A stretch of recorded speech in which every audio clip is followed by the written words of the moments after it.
Senior Policy Specialist and Group Head, CSTEP. Thank you. Mr. Sohail J, Director, Journal, MATE. Welcome, sir.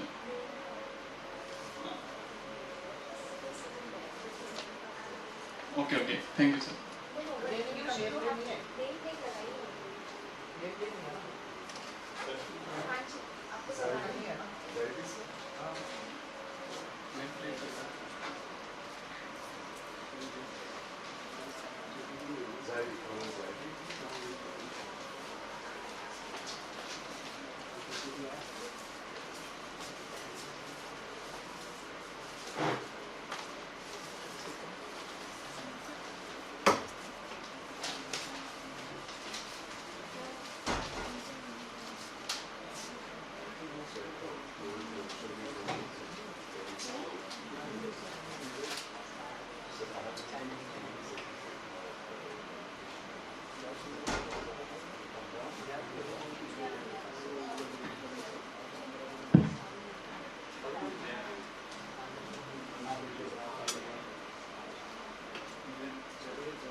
I think there's no chair also.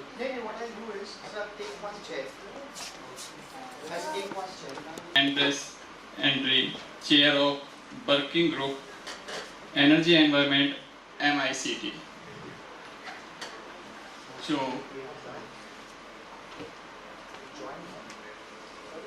दो जो virtually participants हैं वो join हैं.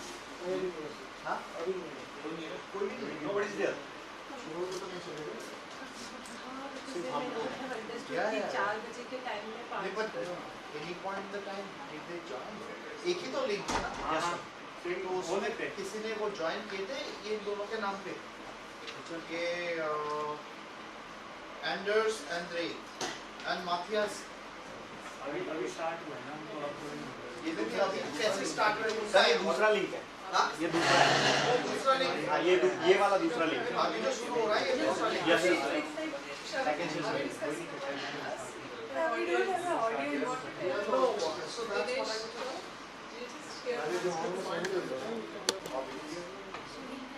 in case if they join, because as per the list they are also one of the speakers, so that We'll let you know.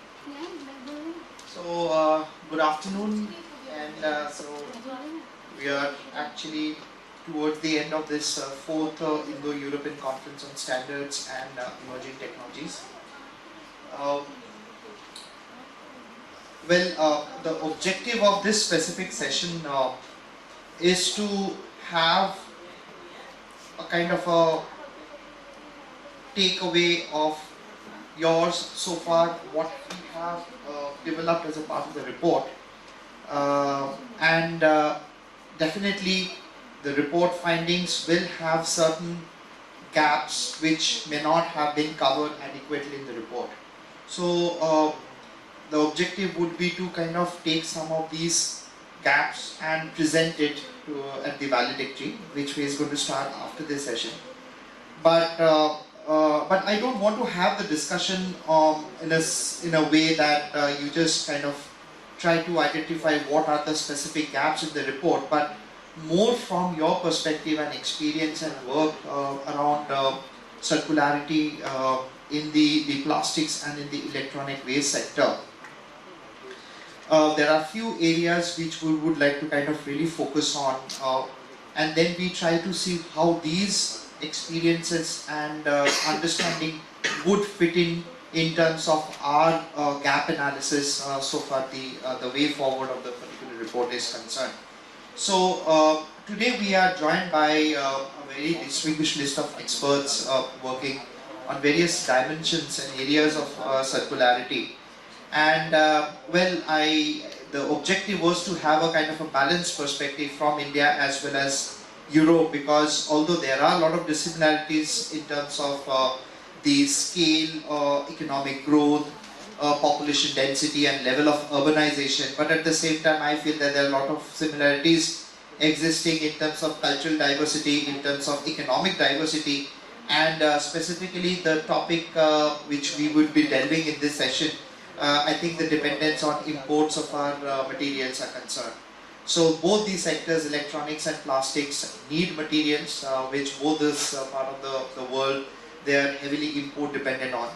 And the very imperative for kind of a sustainable consumption and production, which Rachna mentioned in our presentation in the earlier session, and how we can, through a collaborative approach, can strengthen in both the regions, because it's the need of the hour.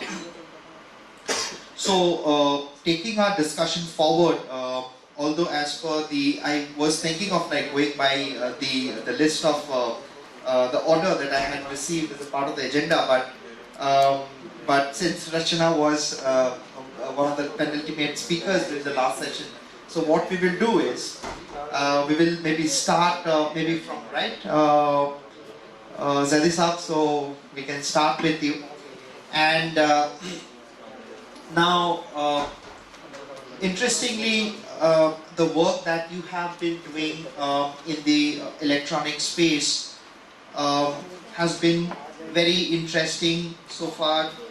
The collaboration in the two countries are concerned. Now, we do have few questions to kind of ponder on, to see that how this experience we would be able to fit in into our way forward or as a strategy. So one aspect that we were looking at, and we kind of struggled in our report, was the fact that how do we track materials, particularly in the electronic waste sector, because unless and until we have a clarity on the materials that go into the product development and how much would be available in a specific year, we still are kind of struggling, and I don't know to what extent that's predominant or existing in EU, but I don't think so. It's like kind of working in the Indian context, although we do have the EPR regulations in place, but do have some good examples in the plastic space, but I'm not very sure to what extent it's there in the EU. So if you would like to throw some light maybe on those lines, to see that how we can move towards a kind of a process that would help us maybe have an inventory of the information of materials going into manufacturing, and how much can be recovered, and possibly how they can be used in future manufacturing. Thank you, Souvik. Since time is at premium, I'll be very short. The wish list is huge, but as Rachna brought out in a previous session also, the manufacturing is not fully in India. Most of the products are imported, and maybe the collaboration could start from there itself, wherein we have a division of processes wherein the data collection could be thought of, starting from raw material acquisition, the product design, the manufacturing, the usage also, and then the collection, the dismantling, the recycling part of it. So there's a huge list of things. I had a certain list of points also, but I don't want to get into that, because then I'll only take more of time in it. So the government is there in the thought process of getting this aligned. Critical elements, as was also brought out, are being focused. But the challenge still remains, how do you get the data in place? There's no database, structured database, wherein you can identify what is the exact requirement. To get that, there is a lot of efforts required from both government as well as the industry. Now, as was brought out by a gentleman from the DOT, that according to the JAM Trinity, there is another Trinity which talks about the environment sustainability, the technical sustainability, and the commercial sustainability as well. So industry also has to keep certain aspects in mind where they are not overburdened with the extraction part of it. So we have to strike a balance, and maybe that is where we have to collaborate with ideas from EU in getting some sort of a structured database collection method in place.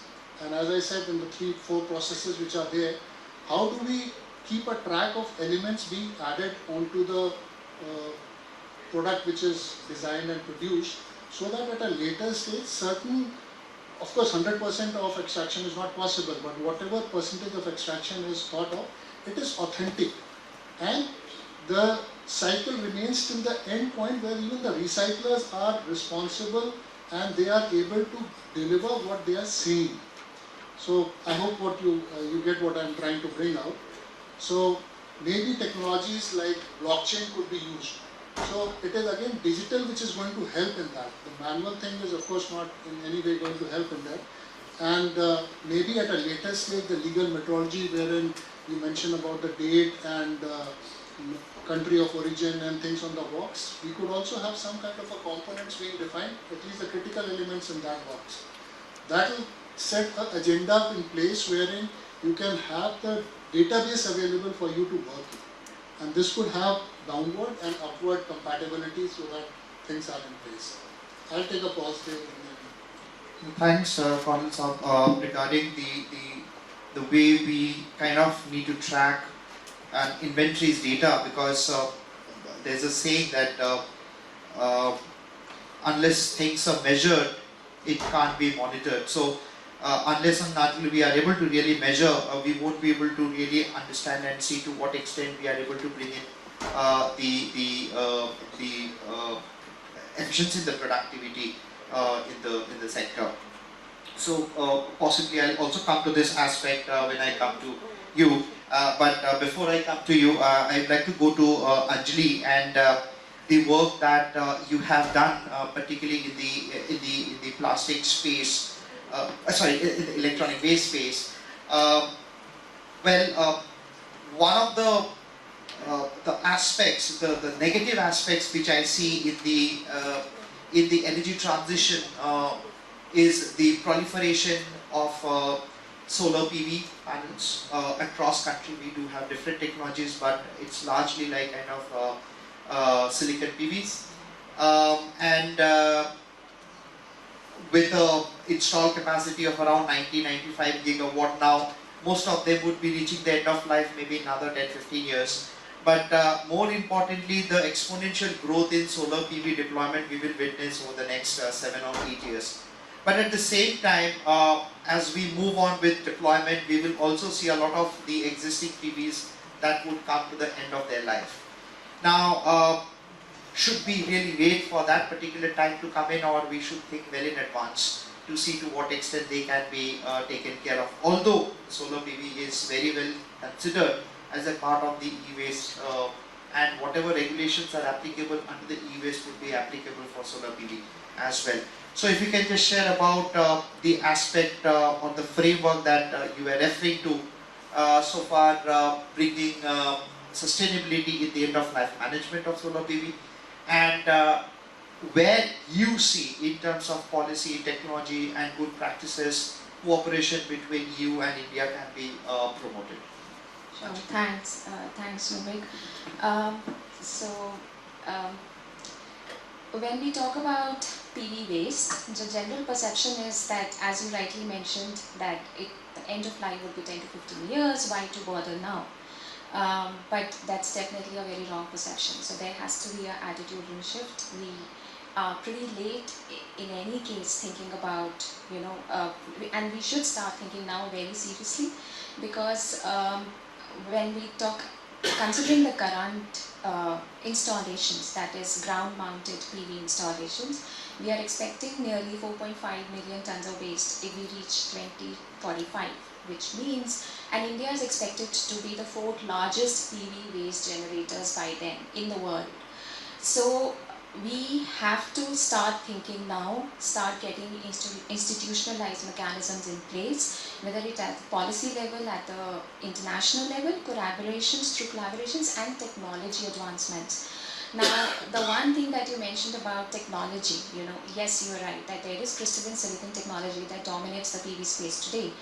But there is also the component of metals in it. Now, when PV gets into the PV waste gets into the landfills, it also generates leaching, generates a lot of harmful gases in the environment, and that basically the incineration process, and that actually leads to more environmental deterioration. And ironically, it's only 5% of that waste that is formally being recycled. So 95% is actually being handled by the informal sector. So when I talk about this framework, the framework basically looks into consideration the fact that if today, 15 years down the line, we are talking about now sustainability and we are talking about PV waste management, this framework basically understands that where could the recycling units be established across the country, in various states. And one of the things that we actually identified through our study was that one of the important aspects is that wherever the ground-mounted PV panels are, it's important to set up collection centers there itself, right next to the ground-mounted PV panels, to reduce the distance cost and to ensure that those PV panels are taken to the recycling units at the right time and leads to recycling as well as repurposing. At the same time, what we also noticed was that the industry, the off-takers, they are very disincentivized in the PV space simply because they feel that, again, the perception that what is the point of coming in now if we are looking at 15 years down the line. But no, the perception should be rather that what is there next lies for them. So if you're talking about recycling units, there is definitely incentives and schemes that have to come in place for the industry to start pitching in, start building in their investments. So this was a framework that we were talking about. But how can we implement this framework? So one of the biggest intervention, I would say, in this space is to have a monitoring, recycling, monitoring, reporting and tracking in a kind of a system, an MRT system, I would call, which at the central level, which could not only monitor the waste but also regulate the waste disposal fee. Today it is all informally driven. And at the same time, when we talk about extended producer responsibility, that could be a bit more fine-tuned, a bit more detailed out in terms of the recycling rates, in terms of the recycling benchmarks that should be developed. Now, how could the industry pitch in? Of course, collaborations have started happening very much in this space now. The government is seriously considering getting the industry feedback. At the same time, collaborations at the international level are very important. When we talk about technology advancements, a lot of PV panels are today imported.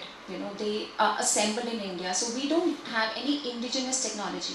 So here comes in the best practices from EU, because the WEEE initiative is definitely a winner, a win-win. And what can we learn from that? Because, for instance, in some of the European countries, there is a pay-as-you-go and pay-as-you-put system, which is B2B and B2C. Can we learn from that? Definitely. In the Indian context, we can have that mechanism of recycling and repurposing. And lastly, when we talk about technology, it has to be multifunctional technology. We cannot rely just on crystalline silicon. So, for instance, there is another very environmentally friendly metal called perovskite. Now, if we actually have perovskite and silicon together, what are the chances of getting a greener environment? There's much more. And countries like Japan, for instance, and even in European Union, there are studies, R&D activities being carried out to see how these multi-junction technology can lead to indigenous development of PV panels, leading to more environmentally friendly, PV space. So I would pause here, but these are some of the aspects that I've been thinking about in the e-waste segment, focusing on the PV panels, of course. Very rightly put in terms of the imperative of bringing circularity in the solar PV, because we did a study under the URI just 4 years ago, and as you were speaking, so we're just looking at the key materials that go into manufacturing solar PVs, and at least given the current technology is concerned, we have seen silver as a kind of a major material.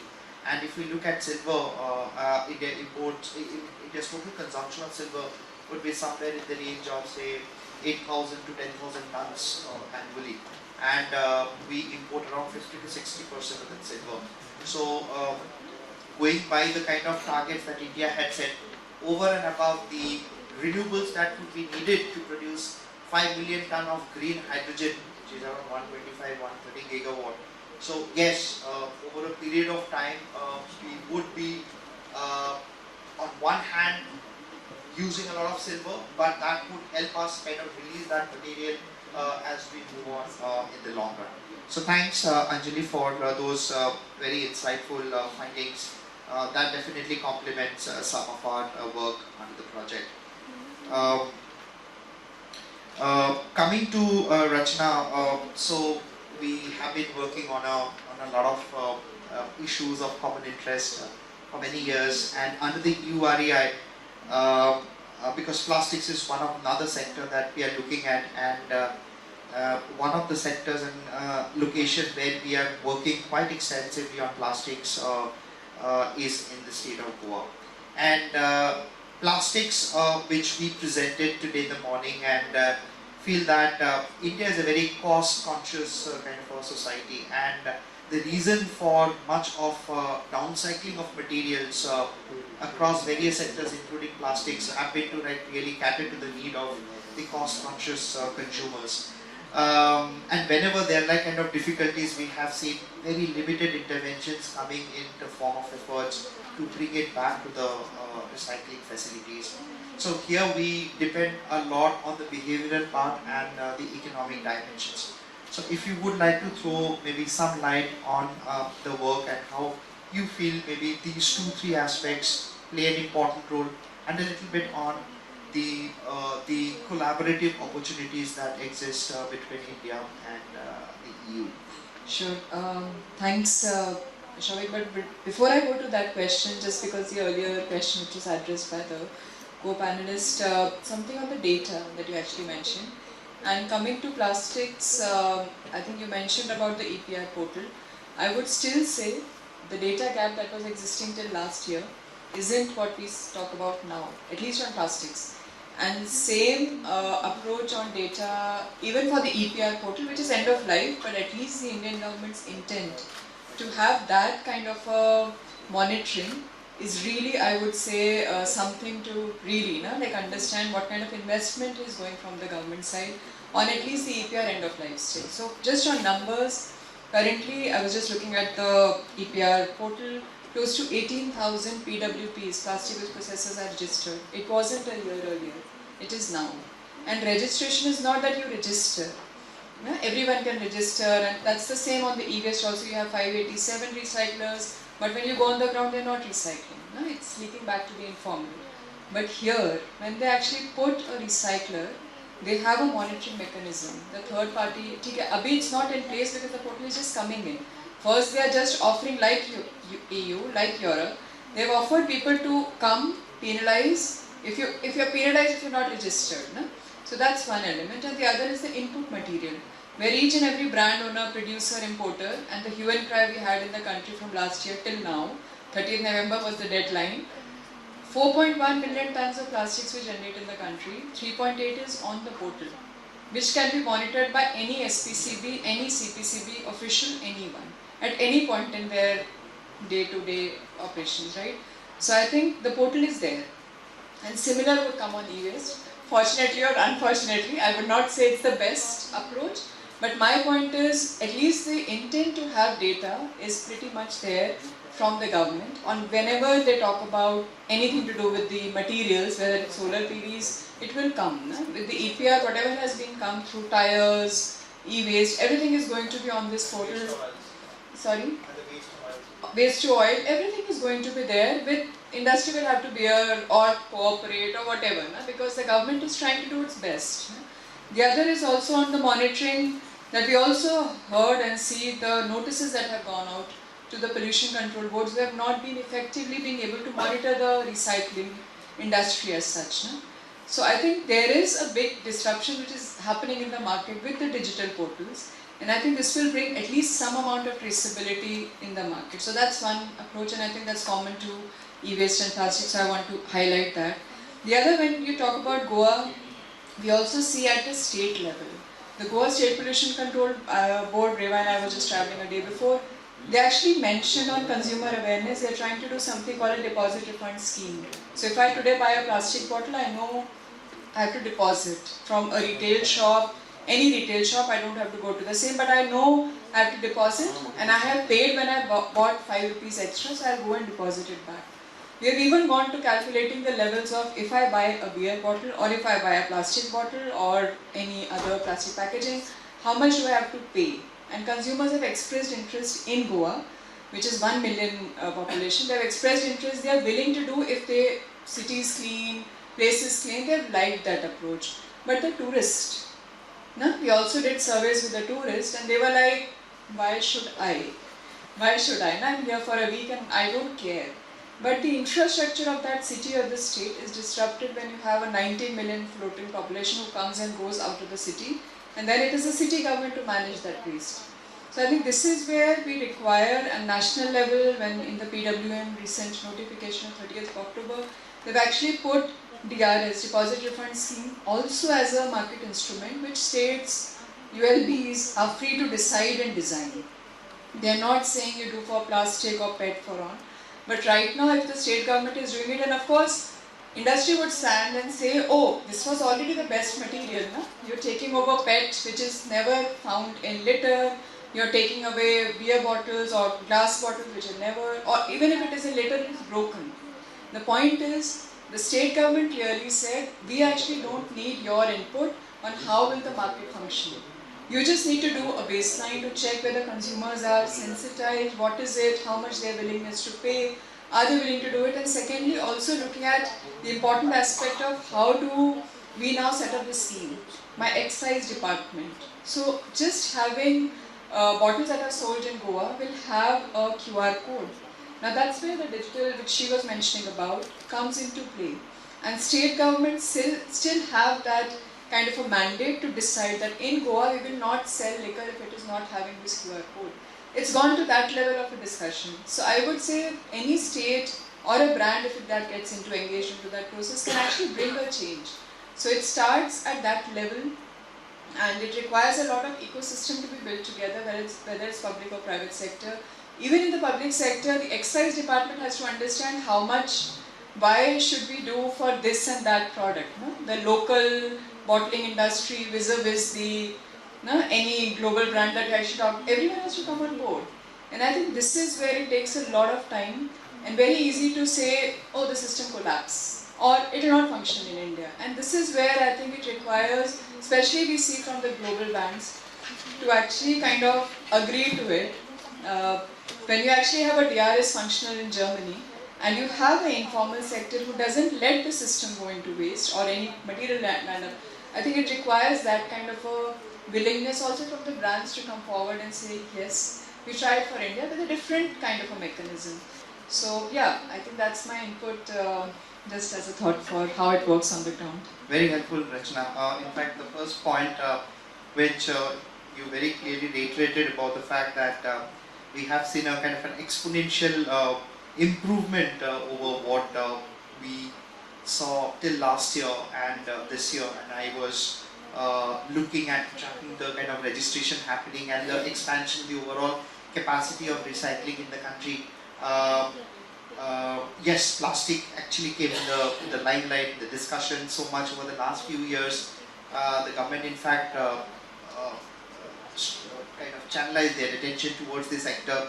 E-waste, I think, is taking a kind of a very steady growth in terms of the formalization, and with the Ministry of Information Technology playing a monumental role here. And I think the best part of the e-waste is that we do have 3 or 4 major ministries who can play an important role, but that's not the case with the plastics concern. There's only one ministry, so a lot of attention on the ministry to see what they have to do, how they are implementing the policies that have been announced over the last few years. And the second aspect, I think the Goa is definitely a very interesting state given the kind of footfall it has so far tourists are concerned, and that's one of the source of revenues and livelihood opportunities for lakhs. So I think there is a kind of a very strong economic case that we were discussing, that how they need to keep it clean, and which will further help them to kind of sustain their livelihood, and the state would be able to generate revenue. And the final on the behavior, I think even understanding, because very late we have started understanding the importance of behavior in promoting circularity. At least it has been mainstream. Not said that we did not understand, we used to understand, but giving the importance at the policy level, at the macro level, has been a kind of a more of a recent understanding. But it's good to see that policies are giving due recognition on the bottom-up approach towards it. So thanks again, Rachna, for those. So coming to Sima about the work and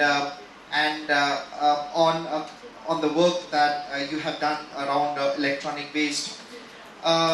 So obviously I'm talking about electronic waste, but it can be for any other materials as well. And as we were discussing about the importance of the material, so it's again a kind of a data that flows, understanding what material has gone into manufacturing a specific product, further and subsequently down the consumption production value line, what has been added, what has been consumed.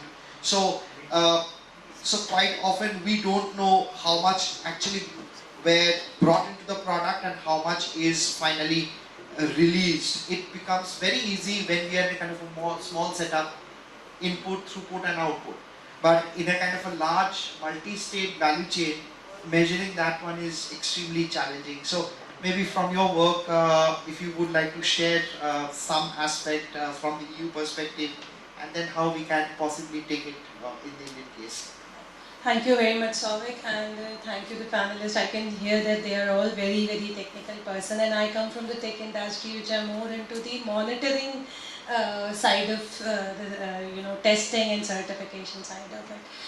But I'll definitely like to share my experiences from the EU, because we have been working closely with the Commission through our headquarter, and I'll say that this EU design rule, which has been quoted during the last session also by our speakers, there is a concept of the digital product passport. So when we say digital product passport, that means that the product which is being designed, it needs to be tracked, traced, so it's right from the raw material. So that means the EU, once we say that the Commission has brought up this regulation and we have the imported products, that means it will have an implication to the Indian industry as well. And we have to actually adopt it sooner or later.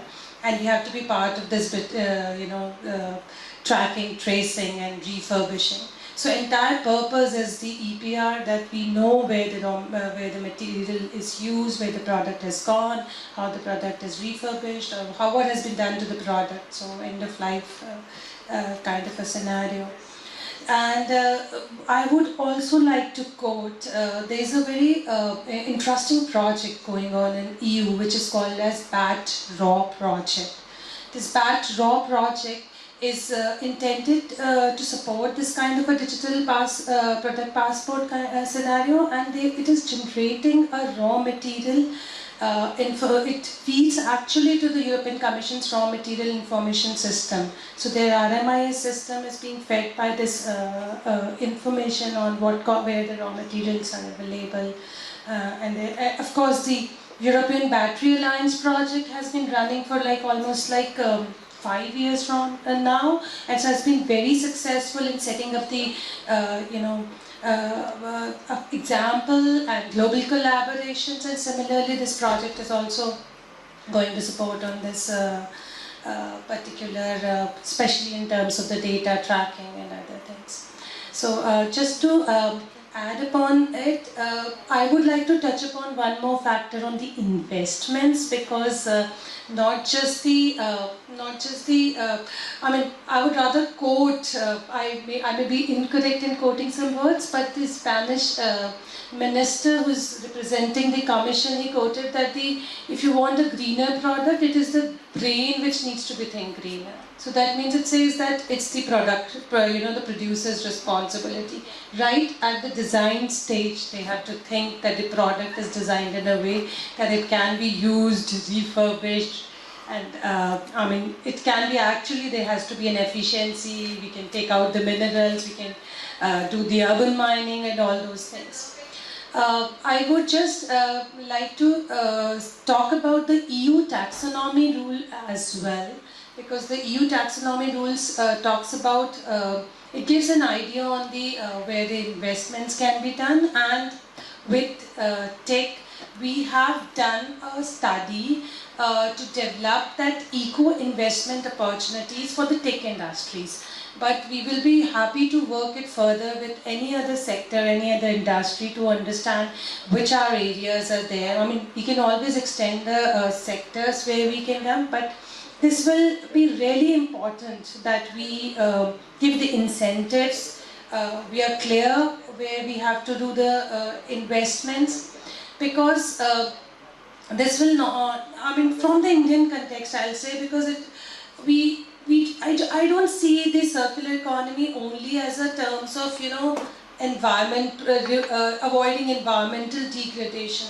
But I see circular economy and e-waste management as an economic point of view, to manage the poverty, to get the job creations, to get new startups, to help SMEs. So it's not just about environment, it also from the Indian context when we do this, the example is there. The European Battery Alliance project is a very good example, because they have actually given support to a lot of SMEs and startups, so that the entire infrastructure could be created. And I actually go with what Anjali has said, that it's informal. So now, in case you want to actually bring these informal waste, rack pickers and others, an incentive, a mechanism has to be drawn where they can, investment needs to be done in a way that they start actually be involved in this value chain creation. So this is from my side. Thank you. Yeah, so in fact, touching upon the investment need, which I think you touched upon, is definitely a value addition. Although in our report we found it, but quite often the business case is not very clear. What would drive the investments in a specific sector? It's largely understood that in these spaces, it's the kind of regulatory measure which becomes the kind of the first enabler to facilitate the investment. But I think with the government also thinking at times that if there is an inherent business case in the medium term, so why we need to kind of pitch it. So, but yes, I think the fact that there are good practices emerging in other country and opportunities being created, that would definitely lead to more attention by the government to align and take up policies to support investments in the country. So I think we in a way have touched upon most of the points in our questions, list of questions. But one thing I'm little kind of interested in, possibly maybe anybody of you can actually touch upon, in fact all of you can touch upon the fact that with the EV revolution, we see a lot of attention on critical materials, and lithium being one of them. Now, in the context of bringing collaboration in terms of research and development so far material recovery is concerned, it was expected that certain EU companies to come and invest to make the material recovery more economical, which I'm not very sure to what extent it had happened, and it's the kind of same limited number of players kind of producing, recovering both in the pyrometallurgy and then going to hydrometallurgy. We have the black mass, but whatever limited understanding we had, the black mass is kind of getting exported for recovery in a different country.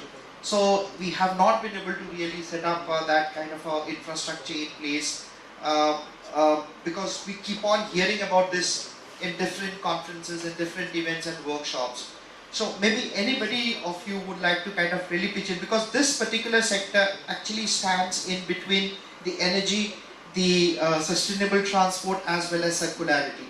So maybe wearing a kind of a multiple hat, maybe going a little beyond what we are supposed to cover. If you can just touch upon whatever you feel that could facilitate the transition to circularity in the LIB space, great.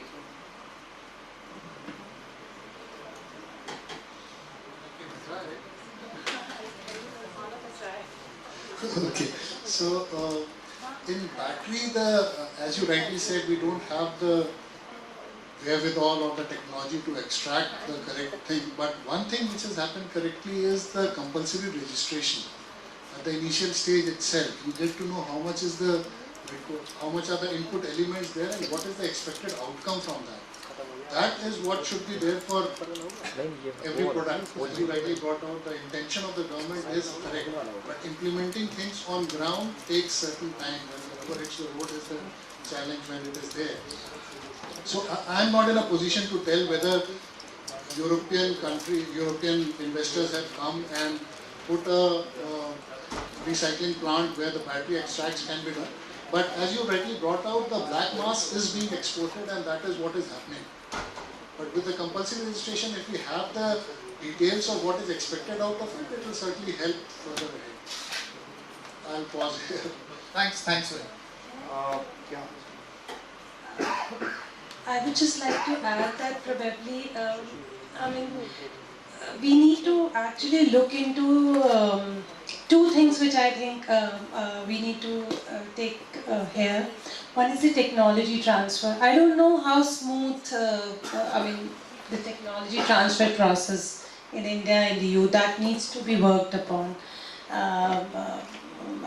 for these, especially the EVs and other.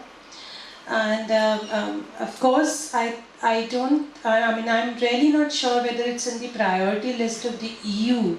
Though it is for the Indian context, it's very important. But I have not seen this in any of the discussion with the EV when we talk from the EU perspective. So I think we need to generate that interest, and they should see the benefits associated with it to go in for that.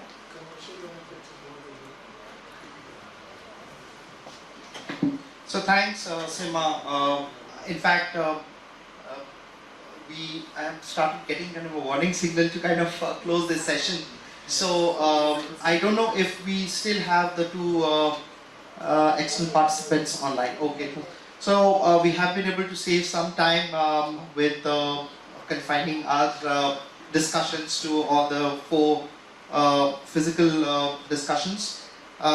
So I don't have anything to kind of summarize, so possibly a little bit of a summarization would be done in the valedictory session, and my colleague Chin and I is already put together the key discussion points through this panel discussion. So this brings me to the close of our final penultimate session of this workshop. So please join me in kind of giving a round of applause to our speakers.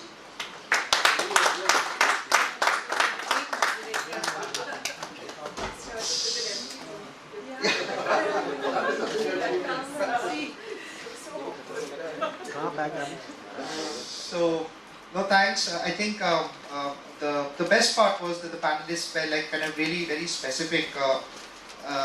Although the questions at times felt like kind of open-ended, but giving specific strategies and outcomes that really helps one to understand the findings of the questions becomes helpful. So thanks again, and I hand it over to the organizer for the next round of announcements.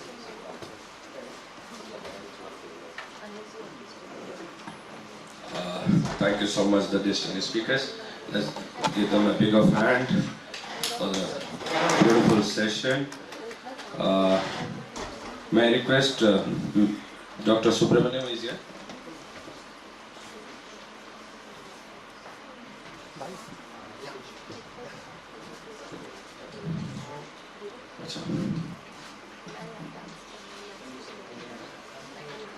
May I request the moderator, Mr. Bhattacharya, to present the mementos to the distinguished speakers. Dr. Anjali Taneja.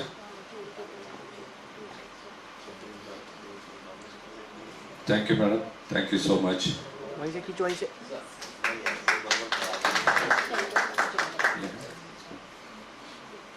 To Colonel Zaidi, Director General MAIT.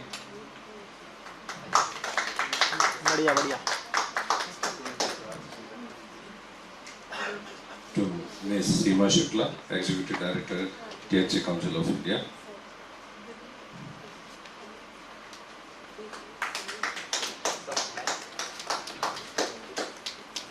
And do we have for Dr. Rachna again? You already have, right? Yeah, that's the reason. That's the reason I didn't take your name. Now, may I request Colonel Suhail Zaidi to present it to the moderator?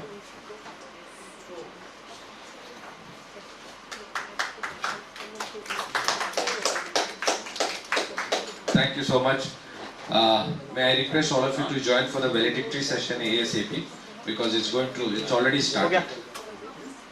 Thank you. No, we go all up, sir, for the valedictory session. We just started. Yeah, thank you.